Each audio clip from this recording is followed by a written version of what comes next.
it's made every match so much more enjoyable to watch because you don't get the stinkers, right? Right. It goes back to these guys being smart. They figured out that if I've got the hammer in my back pocket and I don't relinquish it, we can just play them straight up and win. They figured that out. And so it's like, all right, now credit to the people at TGL. Like, no, we need to fix this because the hammer can change the match. And since we fixed it, you're not out of it. The Smiley Show, only on SportsGrid. There is going to be an energy to game time decisions that you will feel night in and night out. We're going to go through every single thing, and I've got a great team behind me that's going to help me get the job done. I want this to be the place that people come to. We are going to hit every single one of those markets that you need to know about. There is not going to be a better place, I promise you, than game time decisions. We will have everything at our disposal, and we will use that to our advantage. I'm Kevin Walsh. Tune into Game Time Decisions from 6 to 8 p.m. Eastern on SportsGrid.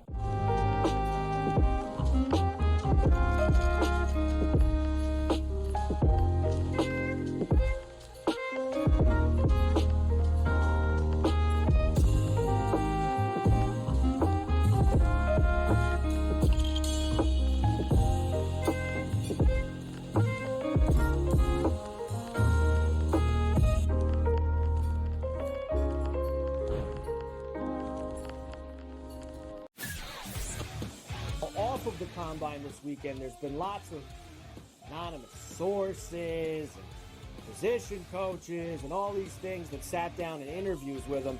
A lot of teams allegedly don't see him as a first-round pick. Their big mouth that thinks they can do it either. They're embarrassing themselves. They all think they're so smart, everybody in this business. You're all a bunch of drips. Honestly, you don't know who's going anywhere. Pharrell Coast to Coast, only on SportsGrid.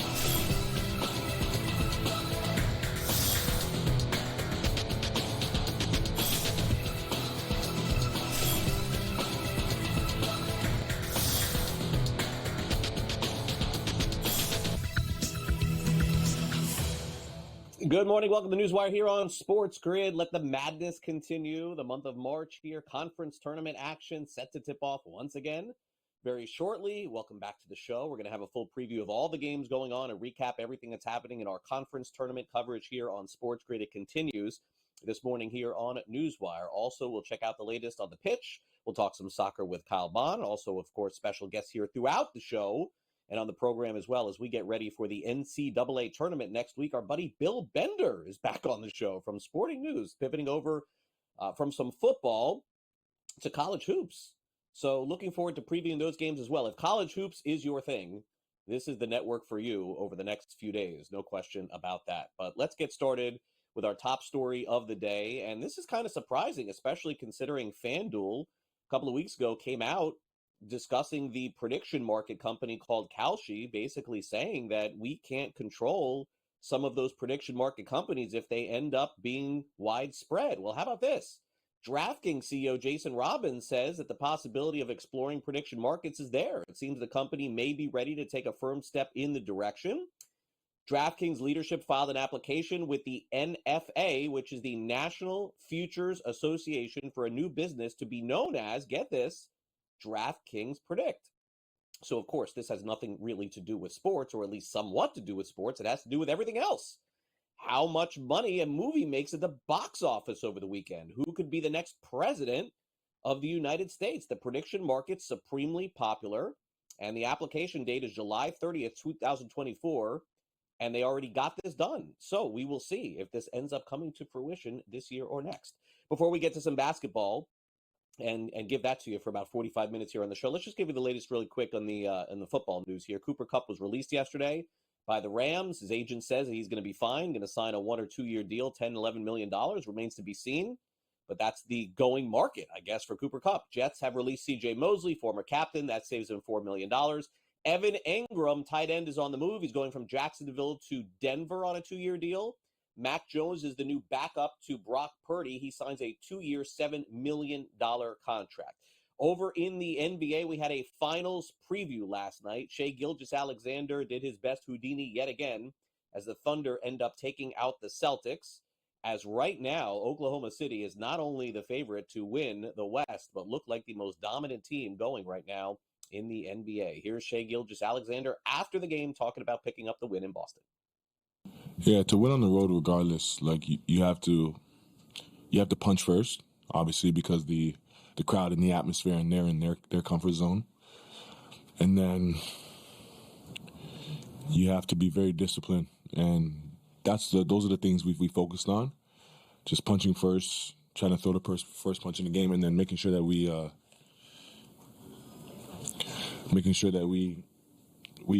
followed the game plan and stuck to it for the full 48 minutes. And we did enough of it tonight. We had some lulls, but we were pretty good. That's obviously a really, really, really good offensive team. I think they're the best in the league offensively, and we held them. It felt like decently tonight. If you stayed up until 1 o'clock in the morning last night, like our producer Frank, then you were rewarded. If you were a Knicks fan, they end up going on the road and beating the Portland Trailblazers. Mikal Bridges had the winner there, as you see the final score, 114 to 113. Big win for New York at the buzzer. The head coach of the Trailblazers, Chauncey Billups, however, after the game basically said that, yes, they did lose the game, but did try to find a silver lining in the loss. So, obviously pretty tough way to lose, but you happy with how you guys played, I assume? Oh, of course. I mean, that's our whole thing is whether a team beats us or not, just make them earn every single thing they get. And we did that today. It sucked to lose that game. It sucked to lose that way. But, youth, it just happens sometimes. We have a foul to give at the end. We're trying to take it, but we don't take it, Just youth, man. It's part of the growing up process. What can I say, man? It's a little heartbreaking. We fought a very good team. It was a scrappy game. It was a physical game. And, overtime, we had to do so much. And then, in a game-winning shot, to lose it is heartbreaking for sure. So the Knicks get a big win in Portland and a big win for Oklahoma in the SEC tournament yesterday as they take out Georgia by a final of 81-75. They move on to take on the Kentucky Wildcats this afternoon. Also in the SEC tournament, Mississippi State crushes LSU 91-62. Josh Hubbard had 26 points. Mississippi State will take on Missouri tonight. Trey Johnson had 19 points. Texas holds off Vanderbilt. They rally to win 79-72. This is the first time, of course, Texas is playing in the SEC tournament. Also, Coach John Calipari's Arkansas Razorbacks had a 20-point lead. They almost blew it, but they did hold off South Carolina by a final score of 72-68. Their next matchup is today against Mississippi. Calipari, after the game, talked about blowing the lead yesterday, but still winning with some words of wisdom. Every tournament we go in, we're doing it for one reason. We want to win games to build up our seed. Now, along the way, for a guy that does not care about conference tournaments, I'm guessing it's 15 or 16.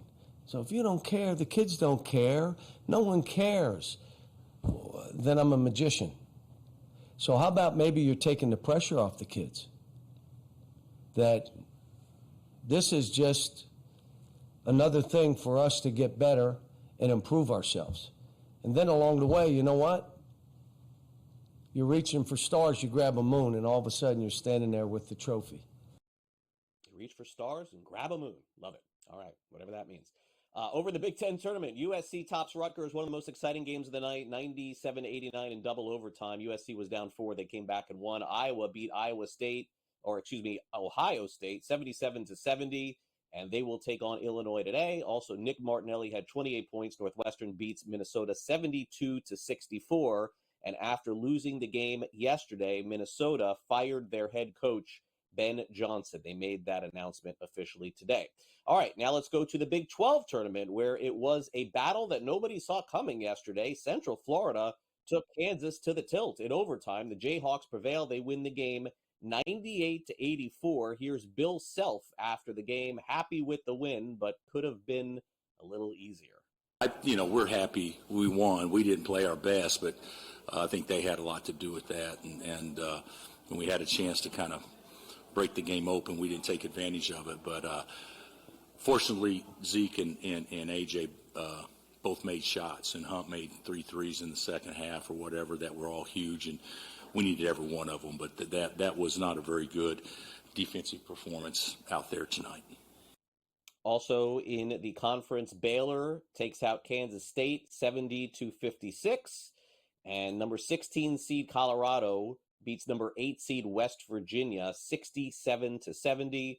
Iowa State beats Cincinnati as expected. They were big favorites 76-56. All right, now let's go over to the ACC tournament.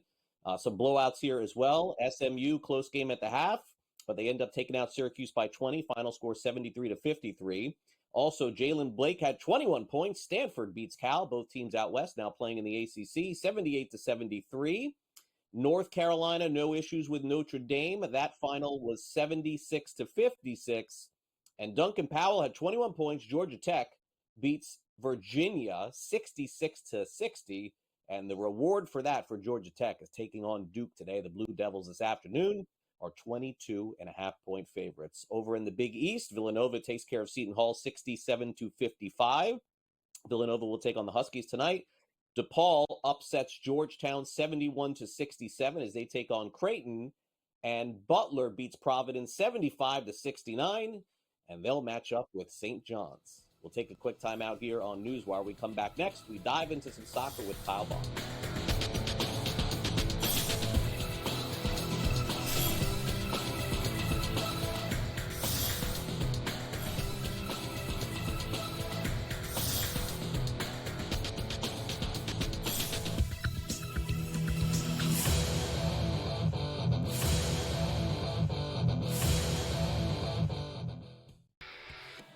Brady Kannon saying that if his brother did miss that overtime period against Canada like we saw him do, it must be serious out there. And of course, Brady Kannon, not a doctor, but you've got to wonder the status of Matthew Kannon and what we're going to find out. Game time for all of these teams and all these players that were, teammates. Now they're facing off against each other. Now they're back to being teammates, whatever it might be. Like, it's time to get things rolling back in the right direction. HL today, only on SportsGrid.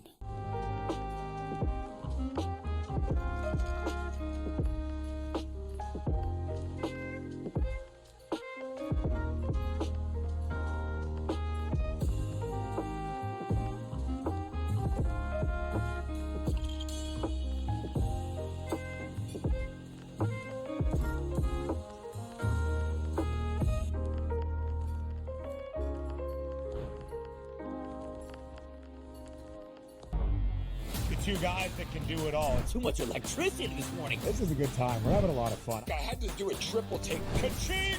Why? Because of parity. I didn't mean to offend. Yeah, it's not going to happen. Load management is a dirty word. Let him rip. You know what? Circumstances provide the results. What? How do you do this once? Oh, Donnie, you got such a good show there. A network that is booming. The Early Line, only on SportsGrid. Yeah, Duke the 1, Houston the 2. They're the two best defensive teams in the country. I want to see them play for the right to go to the Final Four because I think that would be a kick-ass game. Duke is really great on both ends of the floor. They can score and they can defend, and that's why they win by big numbers all the time, because they're really good on both ends of the floor. I don't trust Houston's offense. Pharrell Coast to Coast, only on SportsGrid.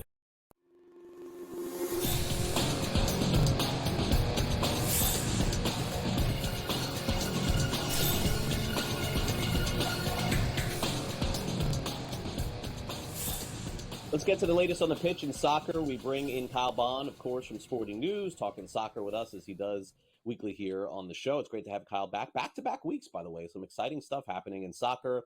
We'll get to the Champions League quarterfinals coming up, some futures bets potentially as well, and the big game between Arsenal and Chelsea in the Premier League. We'll have a preview of that. Hopefully we can get to all this, Kyle, but let's get started with the Madrid derby here. Atletico Madrid, Real Madrid, a crazy finish to a game yesterday that, some people watch, some people not. I think probably we should describe the ending as to what happened yesterday and what it could mean for the future of soccer and replays. Yeah, there's a lot to discuss here because it was really a memorable finish. It felt like controversial at the time. looking back on it, maybe not so much, but still a lot of debate about this. So basically, the game went to it. It was an awesome game. Two teams throwing haymakers. It's one of those like high on intensity, low on quality. Only one goal scored in the first minute of the game, 25 seconds in. Nobody scored after that, but it was really back and forth, a fun watch. It went to a penalty shootout between two teams that hate each other's guts. And Julian Alvarez slips as he goes to take his penalty, still scores somehow, even though he slipped. It was an absolutely awesome penalty. He roofed it into the top corner. Suddenly there's a video review, and they've disallowed the penalty because the video kind of shows that his plant foot, as it slips, barely contacts the ball before he then kicks it into the goal. And the penalty taker is not allowed to touch the ball twice before another player does. And the point of the rule is to keep the penalty taker from deceiving the goalkeeper with maybe one touch and then scoring, or to keep it from, like, if the penalty taker hits the post and the ball comes back out, he is not allowed to then touch it again and put it back into the net. So that's the spirit of the rule. In this case, it was completely unintentional, but the goal is disallowed and Atletico Madrid lose the shootout by 1. Highly controversial at the time because it was impossible to see on video whether Alvarez's foot actually did touch the ball. It was very inconclusive. Now, it comes out later that UEFA and other leagues have technology to detect touches on the ball, whether it be a chip in the ball in other competitions, or in this one, they have 26 cameras that triangulate and use AI technology to track touches on the ball and body movements. That's normally used for offside situations, but in this case, it detected 2 touches on the ball. The penalty was disallowed. Now, UEFA has come out this morning with a statement that said, hey, we're going to discuss a potential rule change here, which is really the debate that has ensued afterwards, because it felt really harsh. This was not on the spirit of the rule, and to disallow the penalty entirely and count it as a miss felt harsh for the situation. UEFA has said we're going to review for instances of unintentional double touches. You might consider they could rule that the penalty would be retaken rather than counted as a miss. So that's sort of been the fallout. It was very memorable, very controversial, and a really good game, and something we'll remember for a long time, maybe even because it could end up in a rule change. Yeah, and from sports bettors, I cannot even imagine the end of that one. Affected people. All right, quickly, let's go to the Champions League. We got the quarterfinals. We'll talk some futures here. We got a lot to cover here, Kyle, so I don't know that we'll have time for everything. But let's start off with Arsenal, Real Madrid, and then PSG, Aston Villa. Let's start there. Yeah, there's a lot of good games here, as they usually are when you get to this stage of the competition. Arsenal and Real Madrid will be really, really fun. You've got two flawed teams here. Real Madrid do not look like they're at their best. They were really troubled by Atletico Madrid a number of times. They really were locked down. Kylian Mbappe was not very good in both legs. But Arsenal have a ton of injuries in the attack. They are currently playing a midfielder at striker and have for a couple of weeks now because they have no natural striker and very few options up front. So this will be a really intriguing matchup between two teams that are very good but also flawed at this stage of the season. PSG, Aston Villa. PSG are maybe the second best team in this competition, which is not something we expected to say, maybe around Christmas time. They didn't look at their best, but they have really turned a corner and have come through. Ousmane Dembele is a low-key Ballon d'Or candidate now. So that's going to be, I think PSG take that pretty easily. It's really Arsenal, Real Madrid, the one that I'm looking at. And then also, you can look at Bayern Munich. Inter is 1-2 on the other side of the bracket, is one that I think would be really intriguing. Bayern Munich have been great this season. They're usually great in the attack. They pummel teams. Inter very well disciplined at the back. So you've really got a clash of strengths there in that matchup. All right, let's get to the Premier League and start off Sunday morning, 9:30 a.m. Eastern. Let's take a look at the odds here. We've got Arsenal taking on Chelsea, with Arsenal as the home favorite, minus 125. Fairly big advantage here in terms of favorites there. If you take Chelsea, you get plus 360. My guess is Arsenal should win, but will they, Kyle? Yeah, this is a tough one because, I mentioned Arsenal very, very thin in the attack. Chelsea are the same way. They lost Nico Jackson to injury, and nobody's really been able to replace him. Christopher Nkunku has been very poor in the attack, and Enzo Maresca has tried so many things to get this team going. He's played a ton of players out of position. He's just tinkering all over the place. I'm liking the under here. The market kind of dumped the value on that I thought might show up on the under because these are two teams known for scoring goals normally, but the market has sort of adjusted. I still like the under in this one. You can get it at about minus 120.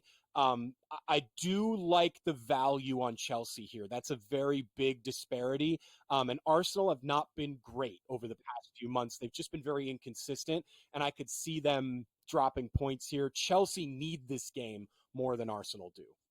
All right, fair enough. Final one, Atletico Madrid, Barcelona, Sunday afternoon, 4 p.m. Eastern. Barcelona, a favorite here, Kyle. We got about a minute to go. Who do you like? Yeah, Barcelona is the best team in the world right now, but you can never count Atletico Madrid out, especially at home, just like we saw against Real Madrid. They probably deserve to come out with that one with a win. And so you could really see them troubling Barcelona, but it's hard to pick against Barcelona right now. You can get the over three goals here. I like the over 3 goal selection just to hedge your bet a little bit. You can get that one at about minus 120. Atletico Madrid play to their other team, and Barcelona score a ton of goals. So I think that one goes over. All right, Kyle, have a great weekend. Thanks again for coming on. Thanks, Craig. We'll be right back.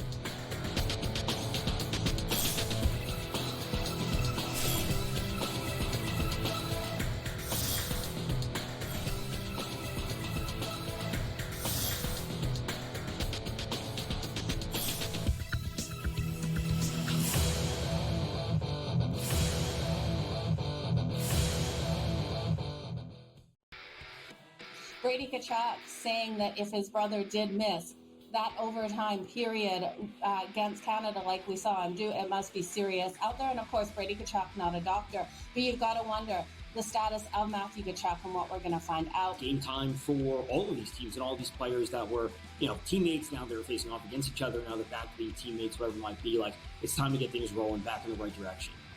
HL today, only on SportsGrid.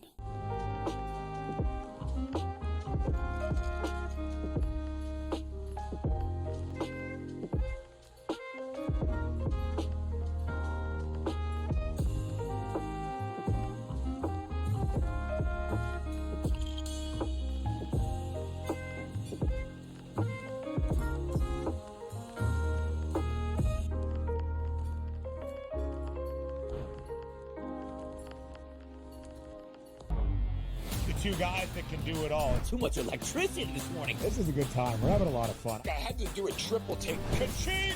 Why? Because of parity. I didn't mean to offend. Yeah, it's not going to happen. Load management is a dirty word. Let him rip. You know what? Circumstances provide the results. What? How do you do this one? Oh, Donnie, you got such a good show there. A network that is booming. The Early Line, only on SportsGrid. Yeah, Duke the 1, Houston the 2. They're the two best defensive teams in the country. I want to see them play for the right to go to the Final Four because I think that would be a kick-ass game. Duke is really great on both ends of the floor. They can score and they can defend, and that's why they win by big numbers all the time, because they're really good on both ends of the floor. I don't trust Houston's offense. Pharrell Coast to Coast, only on SportsGrid.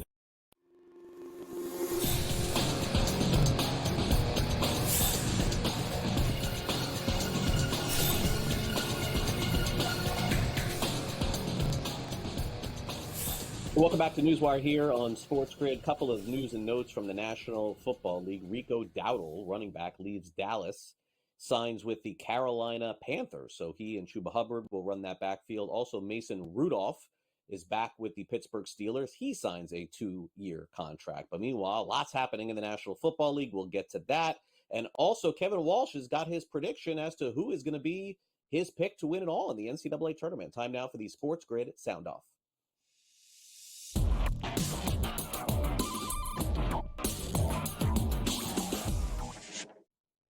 All right. Well, one of the big shoes to drop, I would say, early on in free agency was the release of Bosa, and now he's a member of the Buffalo Bills. I think it just does show you that no matter how good you play, if you are injured or you miss games and you've got guaranteed money coming, a team is willing to let you go and go somewhere else. So he ends up going to the Buffalo Bills. Of course, Mike Carver is all over that.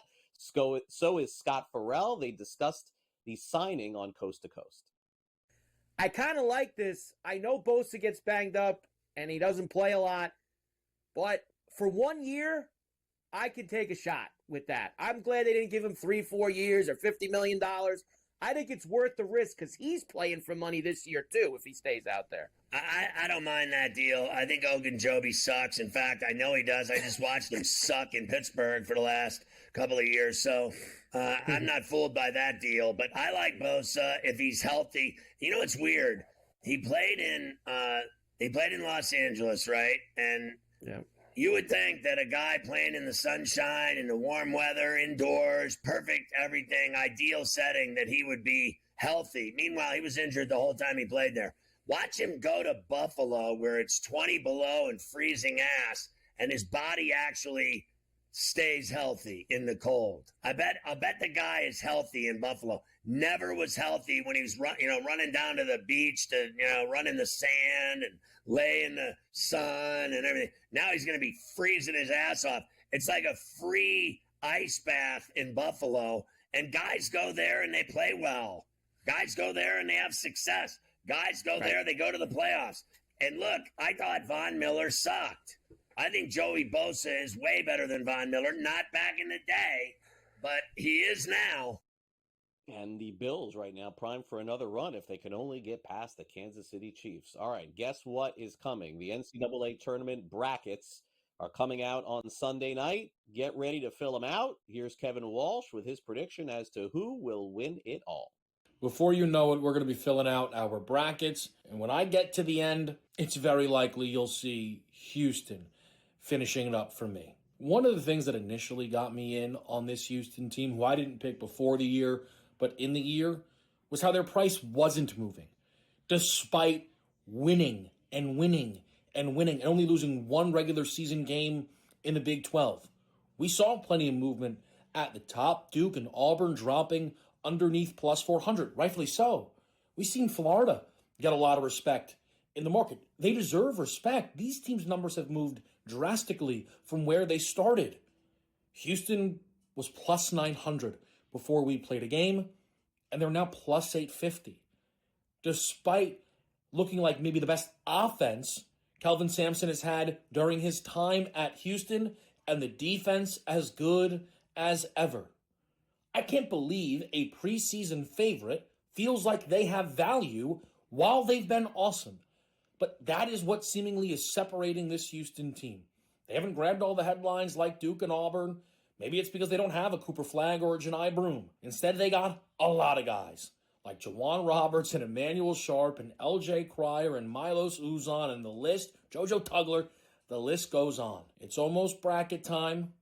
Those futures are not to be ignored either, and Houston has my full attention.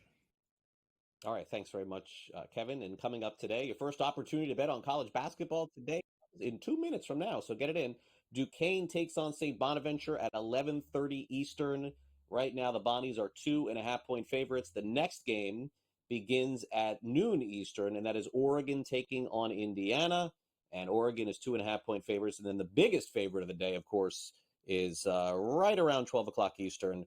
That is Cooper Flagg and the Duke Blue Devils. They take on Georgia Tech, and Duke is up to 22.5 as they tip off in 30 minutes from now. Also, a couple notes from baseball. Max Scherzer had an MRI in his finger that came back clean, but he's going to need more time before going back to a mound. So certainly his first run through the Jays organization has to be questionable for opening day.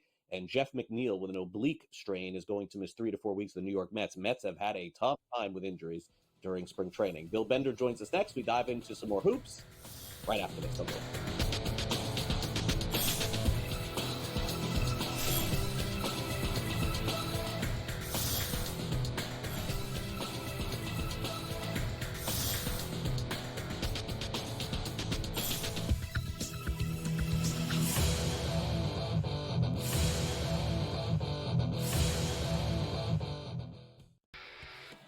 Brady Kannon saying that if his brother did miss that overtime period against Canada like we saw him do, it must be serious out there. And of course, Brady Kannon, not a doctor, but you've got to wonder the status of Matthew Kannon and what we're going to find out. Game time for all of these teams and all these players that were, teammates. Now they're facing off against each other. Now they're back to being teammates, whatever it might be. Like, it's time to get things rolling back in the right direction.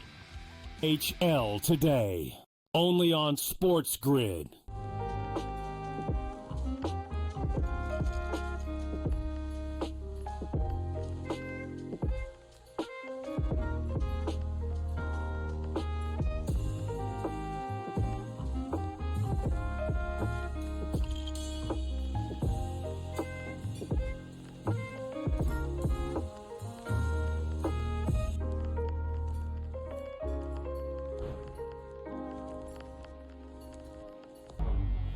Two guys that can do it all. Too much electricity this morning. This is a good time. We're having a lot of fun. I had to do a triple take. Ka-ching!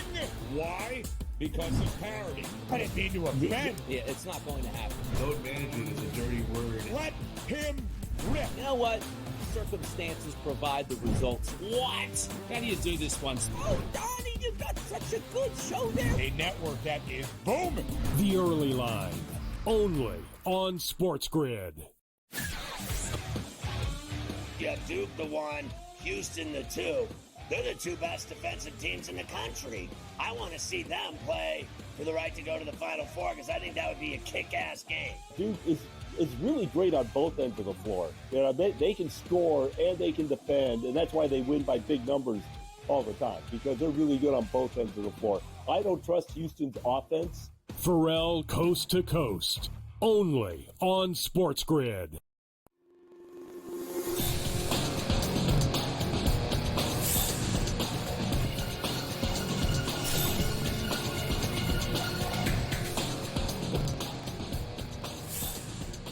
Bill Bender is back with us here from Sporting News. Normally, he's off the couch and following college football somewhere, some way, somehow, but he's back on the couch watching conference basketball tournaments today, and he's going to preview some of the games with us. Bill, it's great to have you back. We gave you like a, 2-month breather here since the end of college football, but, as they say, you're out, and then we pull you back in. Thanks for coming on.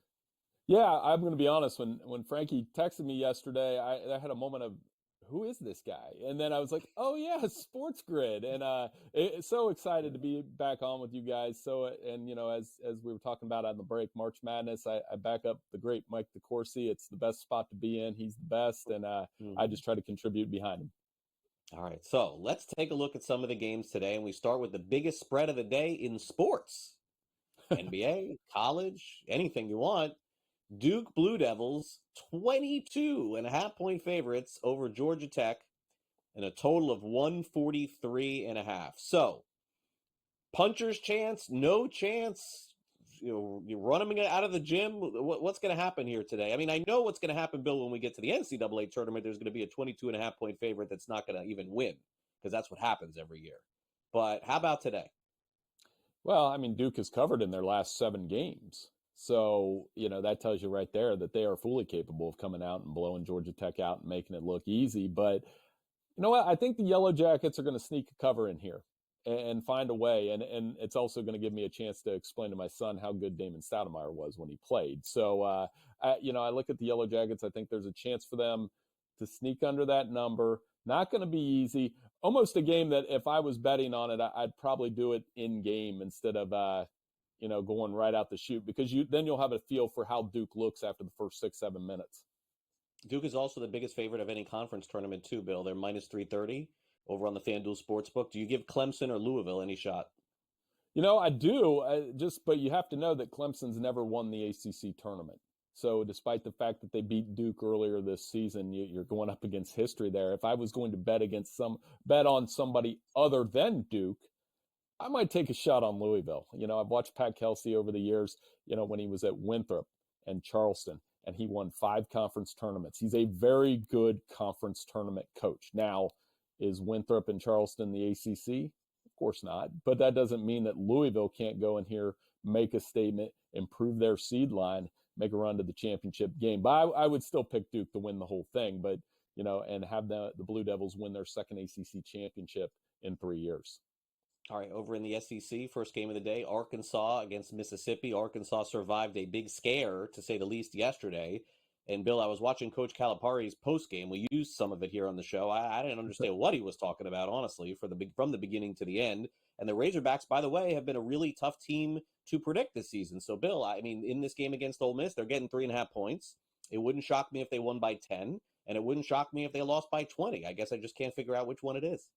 Yeah, and you're okay if you want to pull the trigger and take a low-budget upset here with Arkansas, although nothing with Calipari is low budget, I suppose.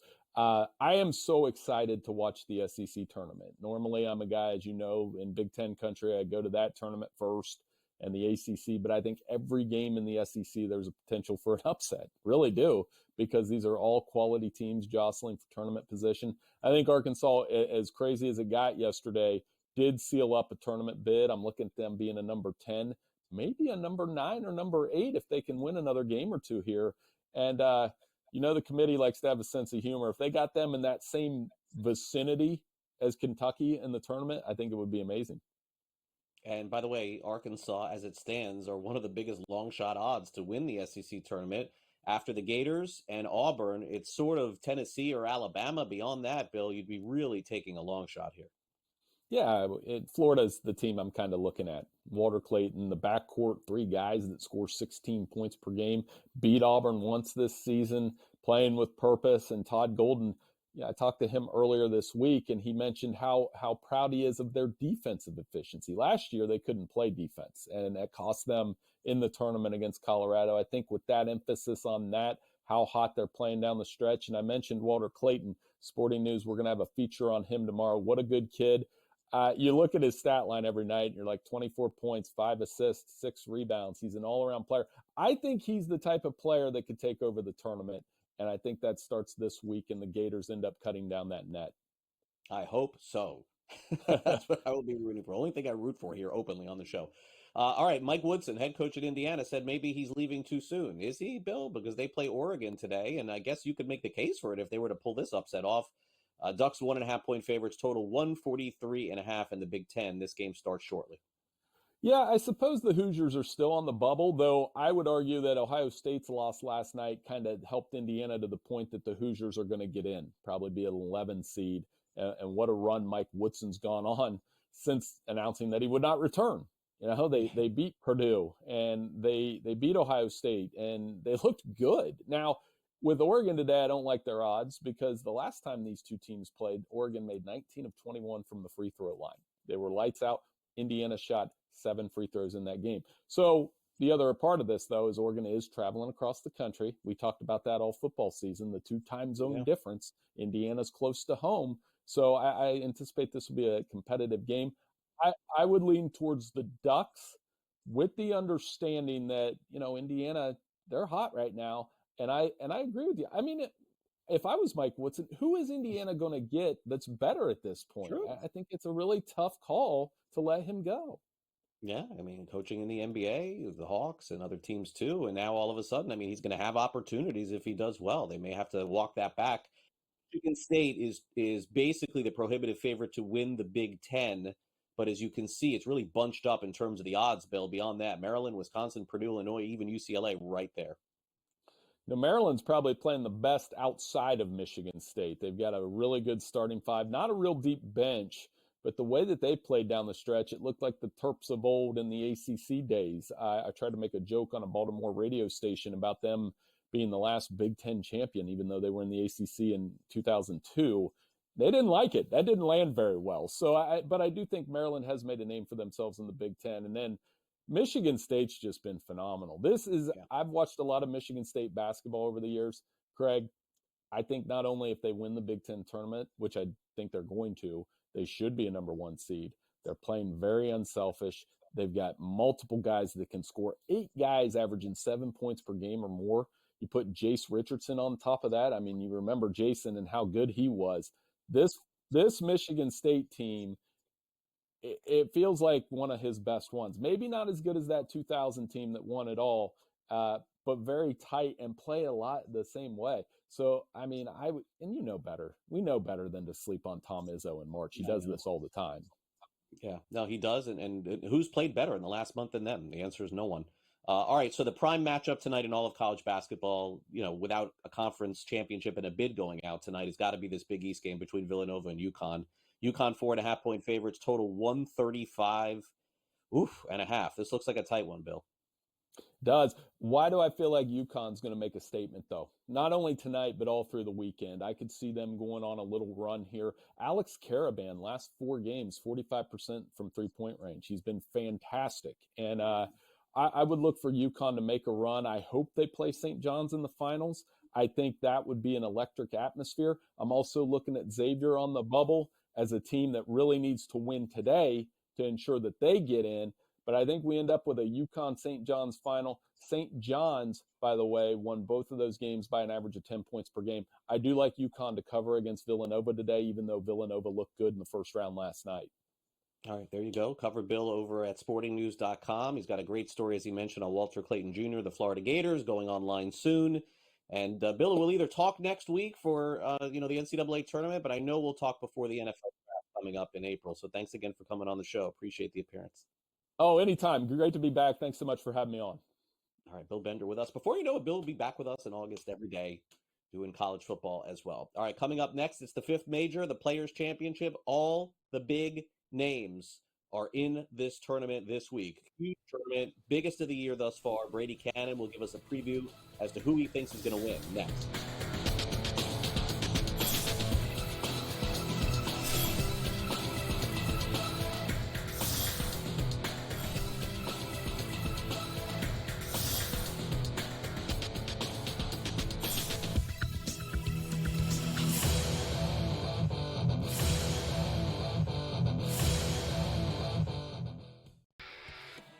Brady Kannon saying that if his brother did miss that overtime period against Canada like we saw him do, it must be serious out there. And of course, Brady Kannon, not a doctor, but you've got to wonder the status of Matthew Kannon and what we're going to find out. Game time for all of these teams and all these players that were, teammates. Now they're facing off against each other. Now they're back to being teammates, whatever it might be. Like, it's time to get things rolling back in the right direction. HL today, only on SportsGrid.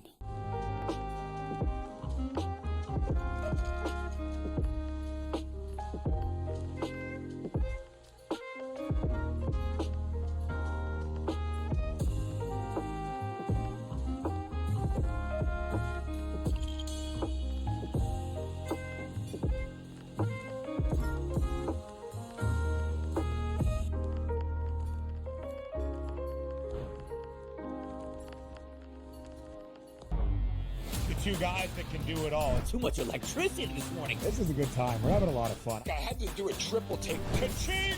Why? Because of parity. I didn't mean to offend. Yeah, it's not going to happen. Load management is a dirty word. Let him rip. You know what? Circumstances provide the results. What? How do you do this one? Oh, Donnie, you got such a good show there. A network that is booming. The Early Line, only on SportsGrid. Yeah, Duke the 1, Houston the 2. They're the 2 best defensive teams in the country. I want to see them play for the right to go to the Final Four because I think that would be a kick-ass game. Duke is really great on both ends of the floor. They can score and they can defend, and that's why they win by big numbers all the time, because they're really good on both ends of the floor. I don't trust Houston's offense. Pharrell Coast to Coast, only on SportsGrid.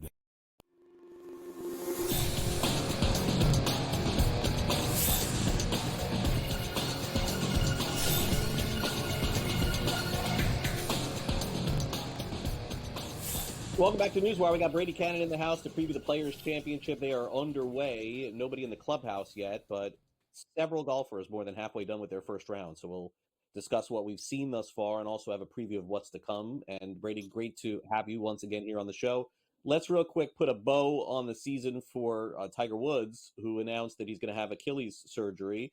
Folks are watching and saying, why are you guys talking about Tiger Woods when you have the Players' Championship coming on? Brady, fair to say that Tiger Woods, most popular golfer of all time, simply doesn't matter. I mean, whenever anything happens with him, it makes news one way or the other. This is going to knock him out for this year, and I think it definitely has to be in question as to whether or not we ever see him play competitive golf again. Well, you're exactly right. You said let's put a bow on the season. Do we put a bow on the career? There's the question about the Champions Tour. He's only a year away from 50 years old where he could compete on the senior circuit. I know Rory's come out and says, he doesn't see himself competing at 50 years old.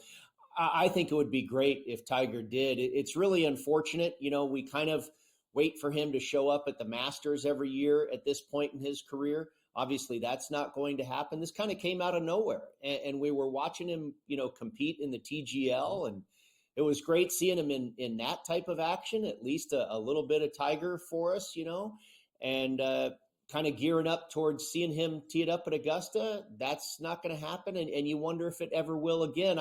I said this the other day, Craig. I think we're stuck on 82 PGA Tour victories. I think he and Sam Snead are going to be forever tied. It does look that way, but certainly incredible career. I have a feeling we will see him again, but I don't know when. I'm not going to rule it out completely. By the way, the Champions Tour is pretty cool. I don't know why he wouldn't just absolutely. I agree. Yeah, I don't get it. I don't know why he wouldn't want to do that. Like Jack Nicklaus and Arnold Palmer and Gary Player, like they all played on these senior tours, and they're the best ever. So why? I mean, I guess the money is different now. I get it, but seems to me and the money might be even different again if Tiger goes to that next step, right? And how about seeing he and Fred Couples and Ernie Els? That would be great again. So yeah, I don't know. It doesn't make sense to me why he wouldn't. But anyway, Russell Henley wins at Bay Hill. Okay, so he was a big long shot, but meanwhile he's playing some of the best golf of his life right now. He's 2 under par right now, halfway through his first round here in Jacksonville. So. I mean, I guess at this point, we have to start taking him a little bit more seriously. He was 3 shots back. I know it was sort of a disaster at the end for other golfers. But certainly, Henley's playing some great golf. And, you go to FanDuel right now, all of a sudden, his odds have just shot up. Yeah, he's been kind of a sneaky major contender for a while now. He's had a number of top 10 finishes at major championships, and it was I wouldn't say it was surprising to see him win last week, but that's not necessarily the perfect golf course for him. That's a big track. Russell Henley is a more accuracy, shorter type of hitter that usually competes on the shorter golf courses like this one here, TPC Sawgrass. Had Russell Henley not won last week, maybe I would be on him this week. I don't like to go back to back, a guy off of a win. Now, typically they have a lot of momentum, and we're seeing that carry over. But this course is, traditionally you would say a much better fit for Russell Henley than was Bay Hill last week. And so no surprise to see him doing well here again. But yeah, he's absolutely a guy that you have to put on your radar. He's now ascended to a top 10 ranking in the official world golf rankings. So he's a guy that you really have to have, in the back of your mind when we get to major championships and any of these big boy golf tournaments where the best players in the world figure to be in the mix. Yeah, I agree. And I'm very much looking forward to this one. I mean, to me, this is like the warm-up for the Masters. So we're going to take a look at the odds here. And, certainly some have changed a little bit, but Frank tells me that more or less a lot of these are the same. I guess we're fortunate. We just happen to be fortunate, Brady, with this week's edition of the show that a lot of these names have not teed off. So normally they've already teed off and everything changes, but I think it's more or less the same this week.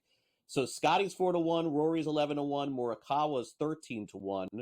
Oberg, who has been the hot name, everybody's picking Oberg to win every week I see here. Justin Thomas, 22-1, and Xander at 25-1. I know Xander's going to win a big one this year. I just don't know when.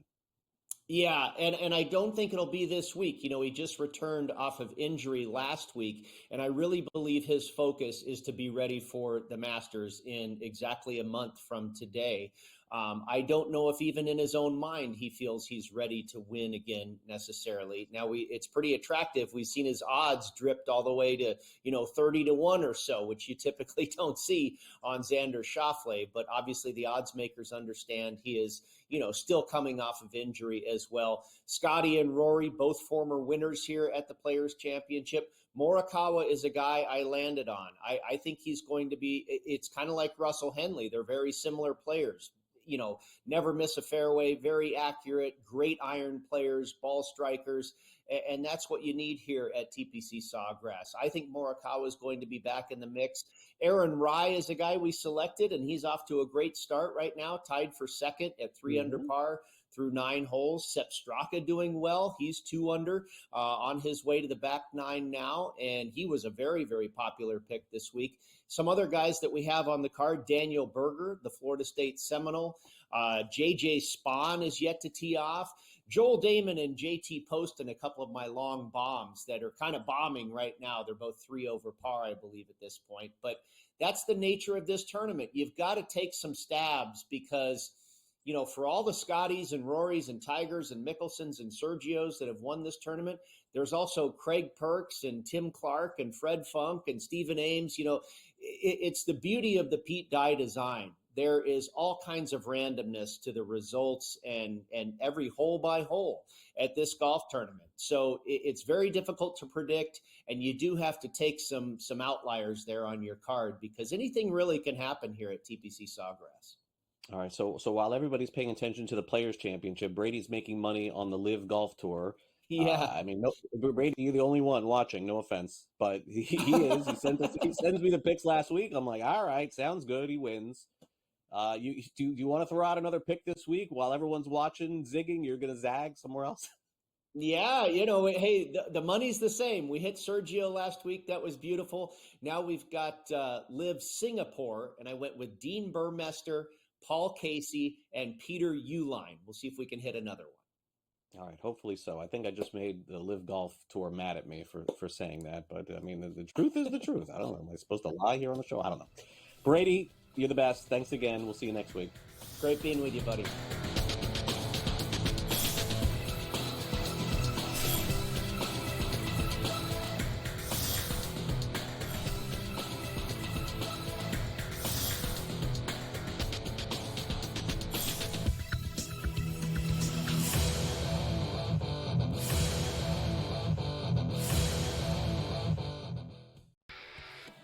Brady Kannon saying that if his brother did miss that overtime period against Canada like we saw him do, it must be serious out there. And of course, Brady Kannon, not a doctor, but you've got to wonder the status of Matthew Tkachuk and what we're going to find out. Game time for all of these teams and all these players that were, you know, teammates. Now they're facing off against each other. Now they're back to being teammates, whatever it might be. Like, it's time to get things rolling back in the right direction.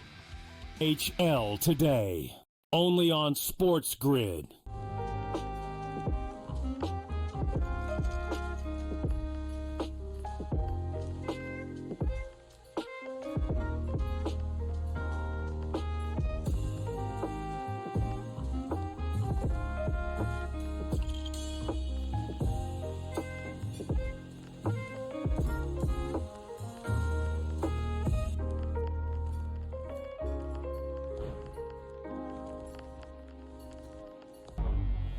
Two guys that can do it all. Too much electricity this morning. This is a good time. We're having a lot of fun. I had to do a triple take. Ka-ching! Why? Because of parity. I didn't mean to offend. Yeah, it's not going to happen. Load management is a dirty word. Let him rip. You know what? Circumstances provide the results. What? How do you do this one? Oh, Donnie, you got such a good show there. A network that is booming. The Early Line, only on SportsGrid. You have Duke the 1, Houston the 2. They're the 2 best defensive teams in the country. I want to see them play for the right to go to the Final Four because I think that would be a kick-ass game. Duke is really great on both ends of the floor. You know, they can score and they can defend, and that's why they win by big numbers all the time, because they're really good on both ends of the floor. I don't trust Houston's offense. Pharrell Coast to Coast, only on SportsGrid.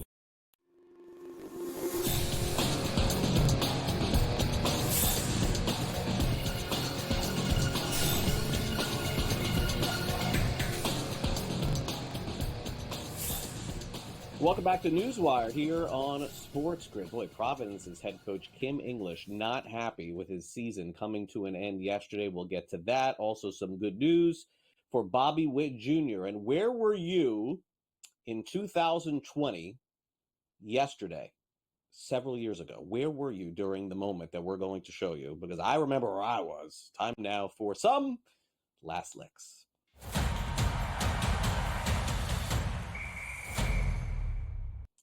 Scary moment on the baseball field yesterday out in Arizona midway through the day. I get a text from our producer, Frank. Take a look at this. Bobby Witt Jr. hit in the wrist with a fastball. Turns out it was 94, 95 miles an hour.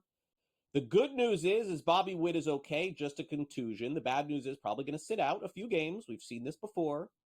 But what was really funny about this was that, and I don't know that we used it or not today, but it was pretty funny, that Vinny Pasquantino, who plays with Bobby Witt, I guess was at his house and was sitting on the couch taking a picture of Bobby Witt, sending out a post of him giving the thumbs up that he's okay. And Vinny Pasquantino said, I was sitting right here during that happened. So look, there are injuries in sports, and then there are injuries that we do not want to see happen. Like some of these, look, I don't want to see anybody get hurt.